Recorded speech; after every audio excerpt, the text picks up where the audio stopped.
Hello and नमस्कार दोस्तों, कैसे हैं आप सभी। आई होप आप सभी बढ़िया होंगे, बढ़िया से अपनी पढ़ाई कर रहे होंगे।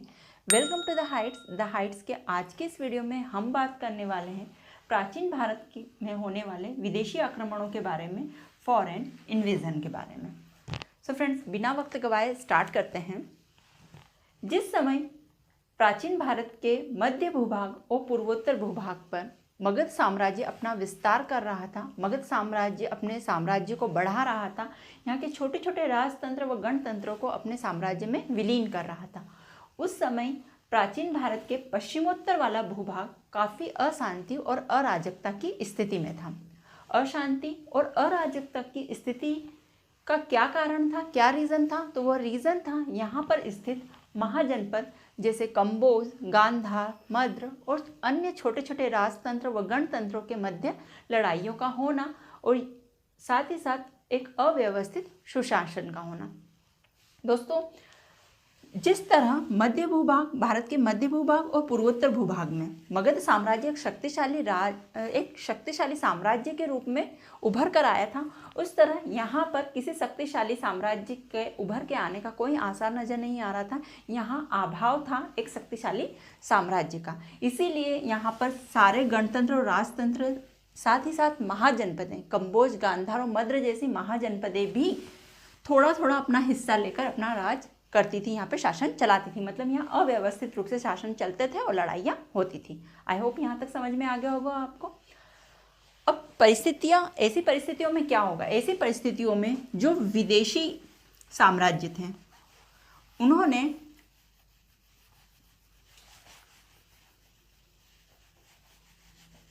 ऐसी परिस्थिति में जो विदेशी साम्राज्य थे फ्रेंड्स, उन्होंने चाहा कि क्यों ना इस भूभाग को हम विजित कर लें, हम अपने साम्राज्य में मिला लें, ताकि भारत में जाने का, या भारत जो कि उस टाइम पे सोने की चिड़िया हुआ करता था प्राचीन समय में, भारत में जाने का एक द्वार हमें मिल जाएगा, भारत को विजित करने का, संपूर्ण भारत को, अखंड भारत को विजित करने का हमें मौका मिल जाएगा। ये एक स्थल मार्ग था फ्रेंड्स। यहाँ से तो देखें, यदि यहाँ से देखें तो भारत, यहाँ पे उत्तर पूर्व की साइड पे क्या हो जाता है, हिमालय आ जाता है, तो यहाँ से आक्रमण के कोई चांसेस नहीं थे इंडिया में। नीचे की साइड पे समुद्र से घिरा हुआ था, तो यहाँ से भी कोई चांसेस नहीं थे। ये स्थल मार्ग था ओनली भारत में प्रवेश करने का। तो विदेशी जो साम्राज्य थे उन्होंने सोचा कि ये बहुत अच्छा अवसर है कि भारत में अराजकता और अशांति फैली हुई है और इसका लाभ उठाते हुए हमें इसके भूभागों पर कब्जा करना है, या युद्ध के माध्यम से, या कूटनीति के माध्यम से, या किसी भी आइडियोलॉजी के माध्यम से भारत पर हमें कब्जा करना है, भारत के भूभागों पर। ठीक है फ्रेंड्स, तो इसी आइडियोलॉजी के तहत विदेशी आक्रमण होते हैं। तो प्राचीन भारत के समय हम पढ़ते हैं दो आक्रमणों के बारे में। भारत में होने वाले दो विदेशी आक्रमण हैं प्राचीन भारतीय इतिहास के अंतर्गत। तो कौन कौन से? एक तो ईरान की तरफ से होने वाला आक्रमण, ईरान आक्रमण, और एक है यूनान। ठीक है दोस्तों, तो इन दो आक्रमणों के बारे में अभी हम चर्चा करने वाले हैं, ईरान और आक्रमण और यूनान आक्रमण। क्रमबद्ध रूप से ये होते हैं। पहले ईरान का साम्राज्य, ईरान का जो शासक होता है वो यहाँ पर भूभाग को विजित करता है और यहाँ के भूभाग पर कब्जा करता है, और उसके बाद में आते हैं यूनानी। ठीक है, ये भी आक्रमण करने के लिए आते हैं। तो सबसे पहले हम ईरान के आक्रमण के बारे में जानते हैं। तो जिस समय यहाँ पर अशांति और अराजकता का माहौल था, उस समय ईरान में क्या माहौल था फ्रेंड्स? ईरान में किस तरह का शासन था? तो ईरान में उस समय शासन करने वाला वंश था, वो डायनेस्टी थी हखमनी डायनेस्टी, हखमनी वंश का शासन था ईरान में। अंग्रेजी में इसे अकेमेनिड डायनेस्टी कहा जाता है। अकेमेनिड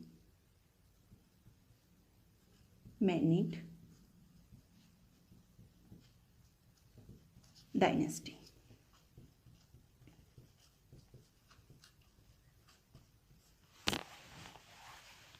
हखमनी वंश पश्चिमी एशिया में अपना साम्राज्य करने वाला एक ईरानी साम्राज्य है। ठीक है, पश्चिमी एशिया का ईरानी साम्राज्य है ये। सही बात है, क्योंकि ईरान में अगर वो शासन करेगा तो ईरानी साम्राज्य है, इसलिए इसे क्या कहा जाता है, पश्चिमी एशिया का ईरानी साम्राज्य। ईरानी साम्राज्य। हकमनी वंश को द फर्स्ट पर्शियन एम्पायर के नाम से भी जाना जाता है। द फर्स्ट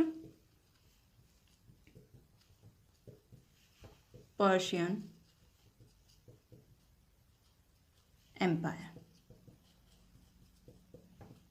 हिंदी में अगर लिखेंगे तो लिखेंगे पहला फारसी साम्राज्य। पहला फारसी साम्राज्य। फारसी साम्राज्य। ठीक है फ्रेंड्स, तो ये तो बात हो गई ईरान के बारे में।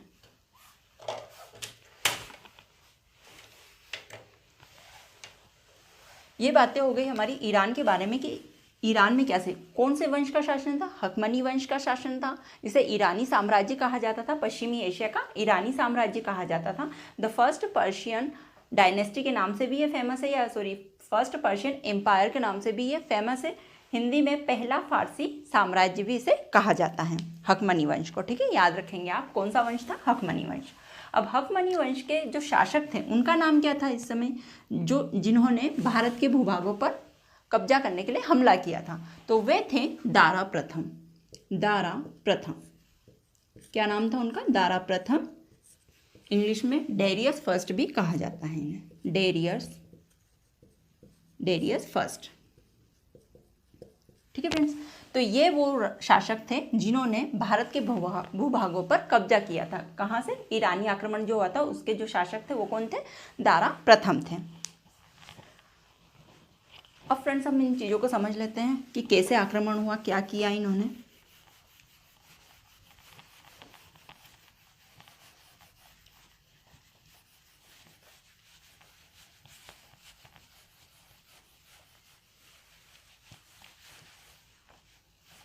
अब हम चलते हैं हकमनी वंश की ओर।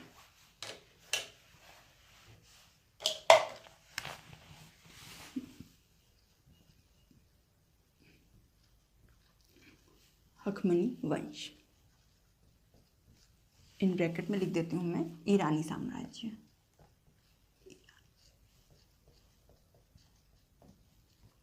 साम्राज्य।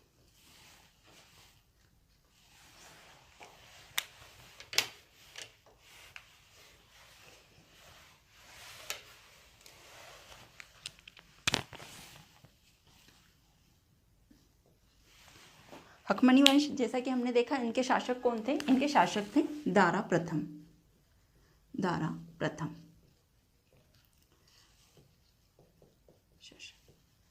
तो फ्रेंड्स सबसे पहले भारत के पश्चिमोत्तर भूभाग पर ईरानी साम्राज्य के शासक दारा प्रथम के द्वारा 516 ईस्वी में, कौन से ईस्वी, 516 ईस्वी,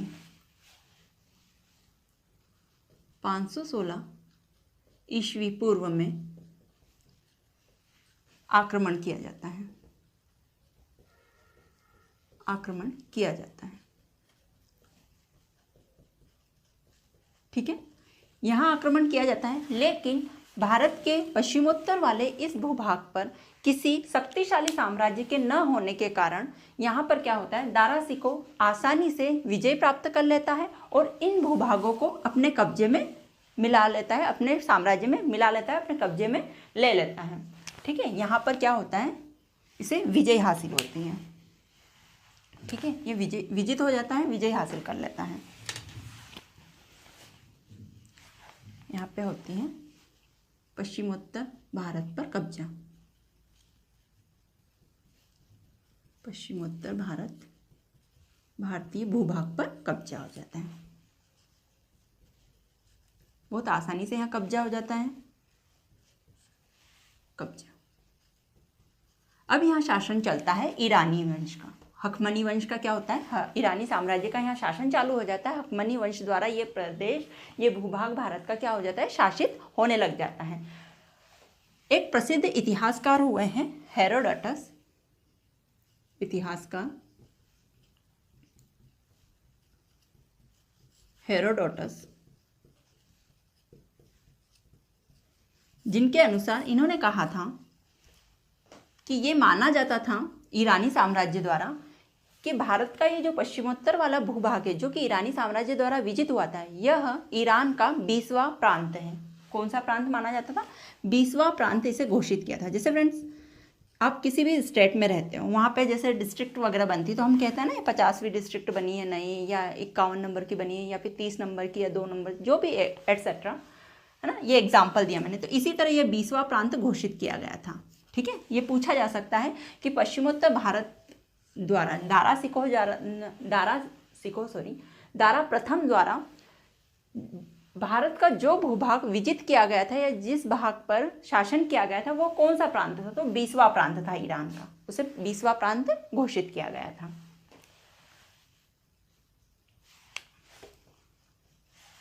अब क्या होता है फ्रेंड्स, यहाँ शासन चलता है, इसके बाद में दारा प्रथम के उत्तराधिकारी भी आते हैं। तो दारा प्रथम के बाद में जो उत्तराधिकारी यहाँ पे शासन करता है, शासक बनता है, वो कौन था? उनका नाम था क्षयार्स।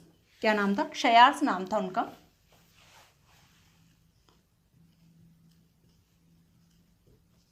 और क्षयार्स के बाद में जो शासन करते हैं यहाँ पे, उनका नाम होता है, या फिर हकमनी वंश में उनका नाम होता है दारा तृतीय,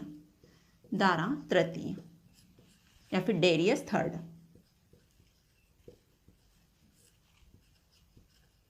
ठीक है फ्रेंड्स। अब फ्रेंड्स, क्षयार्स का अच्छे से यहाँ पे शासन चलता है, हकमनी वंश अच्छे से यहाँ पे साम्राज्य करके बैठा हुआ था। उसके बाद में दारा थर्ड आते हैं, दारा तृतीय आते हैं, वो भी यहाँ शासन करते हैं। लेकिन उस समय क्या चल रहा था फ्रेंड्स, जो ईरान में हकमनी वंश था वहाँ पर भी काफ़ी उथल पुथल चल रही थी, और हकमनी वंश जो था वो समाप्त होने वाला था। और चूंकि वो वहाँ ईरान में ये वंश समाप्त होने वाला था, ईरानी साम्राज्य इनका समाप्त होने वाला था, तो यहाँ पर भी खलबली मचने लगी। फिर से अव्यवस्थित हो गया ये वाला भूभाग, फिर से यहाँ पे अराजकता और अशांति फैल गई, जिसका लाभ उठाया यूनान के लोगों ने। यूनान में जो साम्राज्य था उन्होंने लाभ उठाया।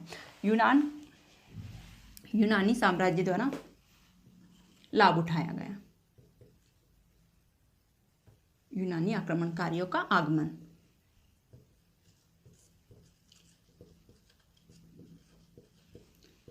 आक्रमणकारियों का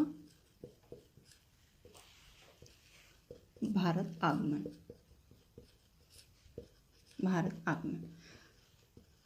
और जिस समय यूनानी आक्रमणकारियों की नज़र यहाँ के भूभागों पर पड़ती है, उस समय यूनान के साम्राज्य के जो शासक थे वे थे सिकंदर द ग्रेट, सिकंदर महान, जिनके नाम से हर कोई परिचित है, हर कोई जानता है इन्हें। जिन्होंने इतिहास को अच्छे से पढ़ा है वे जानते ही हैं सिकंदर। कई कहानियाँ भी इनकी फेमस है, इस पर्पज से भी हर कोई जानता होगा, मैक्सिमम लोग जानते होंगे। सिकंदर महान, इन्हें अलेक्जेंडर द ग्रेट भी कहा जाता था। तो ये शासक थे यूनानी आक्रमण जब भारत में हुआ था उस समय पर। ठीक है, तो सिकंदर महान का जो युद्ध होता है, वे जब यहाँ पर आते हैं, इस भूभाग पर आते हैं इसे विजित करने के लिए या इस पर कब्जा करने के लिए, जो भी समझ लीजिए, तो उनका युद्ध होता है दारा तृतीय के साथ में। सिकंदर वर्सेस क्या हो जाता है? दारा तृतीय।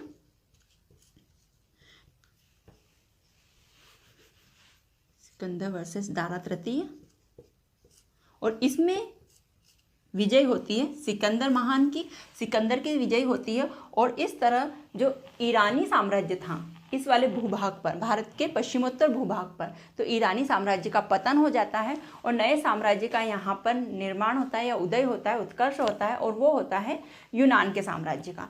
ठीक है, जिनका जो शासक था वो कौन थे? सिकंदर थे। तो इस तरह ईरानी साम्राज्य यहाँ पर समाप्त होता है। अब हम देखते हैं सिकंदर के बारे में, बातें करते हैं, सिकंदर के साम्राज्य के बारे में बातें करते हैं। आई होप यहाँ तक चीज़ें समझ में आ गई होगी। एक और बार रिकॉल कर लेते हैं हम। देखिए क्या होता है कि प्राचीन भारत में इस वाले एरिया में तो मगध साम्राज्य का जो साम्राज्य विस्तार है वो चलता है, काफ़ी अच्छे से यहाँ पे चीज़ें चल रही होती हैं। लेकिन प्राचीन भारत के पश्चिमोत्तर वाले भूभाग पर क्या होता है दोस्तों, यहाँ पे अशांति और अराजकता होती है। यहाँ के मुख्य महाजनपद कौन कौन से थे? गांधार, कंबोज और मद्र, जिनके बीच में बनती नहीं है और यहाँ पे लड़ाइयाँ होती रहती हैं, जिसका फ़ायदा उठाते हैं ईरानी साम्राज्य। ठीक है, ईरानी साम्राज्य में उस समय शासन रहता है हकमनी वंश का, जिसके शासक थे दारा प्रथम। दारा प्रथम शासक थे जो कि 516 ईसा पूर्व में भारत के इस पश्चिमोत्तर वाले भूभाग पर आक्रमण कर देते हैं और यहाँ पर इनकी क्या होती है? विजय होती है। क्यों होती है? क्योंकि यहाँ पर अव्यवस्थित शासन था, यहाँ पे कोई भी शक्तिशाली साम्राज्य नहीं था, इसलिए तो इजीली यहाँ पर ये अपना तामझाम लेके आ जाते हैं और यहाँ पर कब्जा कर लेते हैं इस क्षेत्र में। ठीक है, उसके अब क्या कहा जाता है, इतिहासकार हेरोडोटस ने इसे ईरानी साम्राज्य का 20वां प्रांत बताया है। क्या कहा है कि ये ईरानी साम्राज्य का 20वां प्रांत घोषित हो चुका था उस समय पे। इसके बाद में इसी क्रम में राजा बनते, उत्तराधिकारी जो होते हैं दारा प्रथम के, वो होते हैं क्षयार्स। क्षयार्स के बाद में शासक बनते हैं दारा तृतीय बनते हैं। दारा तृतीय का भी यहाँ पे शासन चल रहा होता है, लेकिन इस समय क्या होता है फ्रेंड्स कि हकमनी वंश ईरान साम्राज्य पर भी उसका पतन होने वाला होता है। तो यहाँ पर भी ऑब्वियसली कमजोर स्थिति हो जाती है ईरानियों की, और कमजोर स्थिति का फायदा उठाते हुए यूनान के शासक, यूनान साम्राज्य के जो शासक थे सिकंदर, वो इस चीज़ का फ़ायदा उठाते हैं। वो भारतीय भूभाग पर यहाँ पर कब्जा करने के लिए आ जाते हैं, और उनका युद्ध उस समय होता है दारा तृतीय के साथ में, जिस युद्ध का परिणाम ये होता है कि सिकंदर विजयी हो जाते हैं और दारा की हार हो जाती है, और इस तरह ईरानी जो साम्राज्य था उनका पतन पूरी तरीके से हो जाता है भारत के पश्चिम उत्तर भूभाग पर। अच्छा, जो ईरानी साम्राज्य था वो यहाँ तक तो उसने कब्जा कर लिया था, लेकिन इसके बाद में वो कभी भी इंटर नहीं कर पाया था। कहाँ तक कब्जा कर लिया था ईरानियों का, ये भी देख लेते हैं हम। भारत के किन किन भूभागों पर था पश्चिमोत्तर में, तो भारत में ये आ गए थे सिंध नदी के पश्चिमी तट तक इनका कब्जा था, और यहाँ पे जो स्थित पंजाब है वहाँ पर कब्जा कर लिया था इन्होंने, पश्चिमी पंजाब पे, और सिंध प्रांत, यहाँ पे क्या लिखेंगे, पश्चिमी पंजाब। ठीक है, पश्चिमी पंजाब और सिंध प्रांत पे ईरानियों का कब्जा हो चुका था। इन भारत के इन भूभागों पर ईरानियों द्वारा कब्जा कर लिया गया था, यहाँ पे शासन चला था। तो ये हो गया ईरानी आक्रमण को हमने पढ़ा देखा। अब हम ये देख लेते हैं कि ईरानी जो आए थे, ईरानी साम्राज्य जो आया था भारत में, उनका क्या इम्पैक्ट पड़ा भारत के साम्राज्यों पे, जो भारत के अन्य साम्राज्य थे, जैसे कि मगध साम्राज्य वगैरह हुए, और भी दक्षिण में जो राजतंत्र गणतंत्र वगैरह थे या महाजनपदें थी, उन पर क्या प्रभाव पड़ा, क्या इम्पैक्ट पड़ा। तो उन चीज़ों को देख लेते हैं अब हम। तो नेक्स्ट हेडिंग डालेंगे ईरान आक्रमण का भारत पर प्रभाव।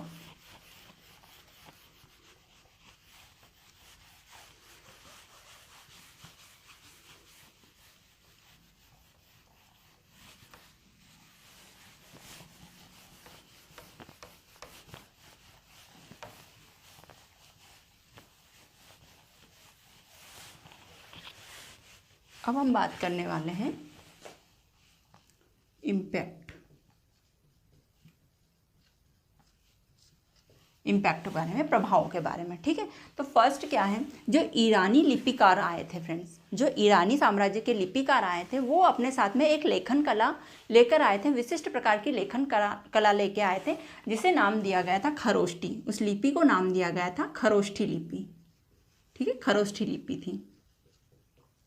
तो इसका प्रभाव इतना पड़ा फ्रेंड्स कि मगध साम्राज्य के जो एक महान शासक हुए थे, राजा अशोक, सम्राट अशोक जो हुए थे, उनके जितने भी अभिलेख थे पश्चिमोत्तर वाले, है ना, तो अधिकांश अभिलेखों में खरोष्ठी लिपि को यूज़ किया गया था लेखन कला में। कौन सी लिपि को? खरोष्ठी लिपि को। तो एक प्रभाव ये पड़ा था इनका।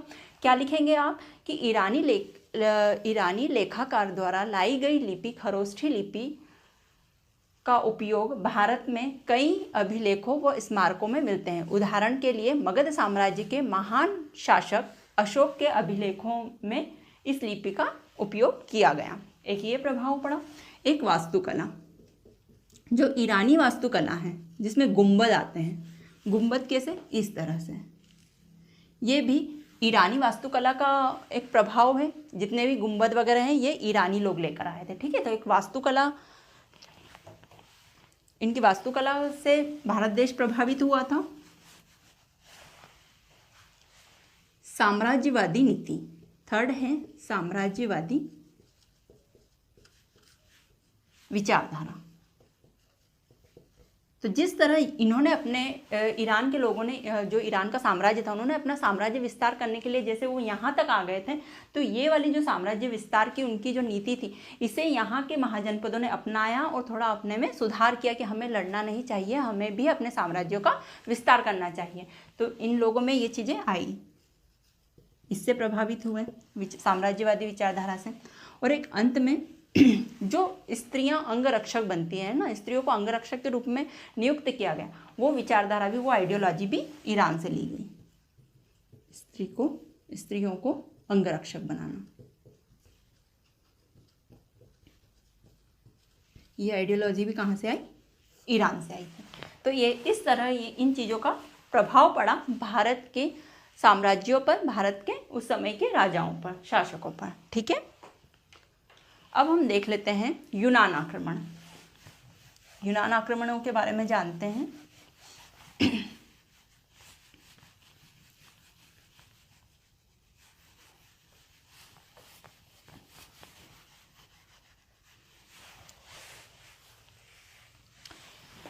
फ्रेंड्स, अभी हमने देखा कि ईरान के जो शासक थे दारा तृतीय, उनके साथ सिकंदर महान का युद्ध होता है और यहाँ पर क्षेत्र विजित किया जाता है। तो सबसे पहले हम यहाँ पर बात करते हैं सिकंदर महान की। सिकंदर महान कौन थे उनके बारे में देख लेते हैं। उसके बाद में हम यूनान के आक्रमण के बारे में पढ़ेंगे। सो फ्रेंड्स, माफ़ कीजिएगा, वीडियो इससे आगे लेक्चर रिकॉर्ड नहीं हो पा रहा है। अब हम इससे नेक्स्ट लेक्चर में पढ़ेंगे। आज हमने क्या देखा? आज हमने ईरानी आक्रमण के बारे में जाना, हकमनी वंश के बारे में जाना। इससे नेक्स्ट वीडियो जब आएगा, नेक्स्ट लेक्चर जब आएगा, तो उसमें हम देखेंगे यूनानी आक्रमण के बारे में और जानेंगे सिकंदर महान के बारे में।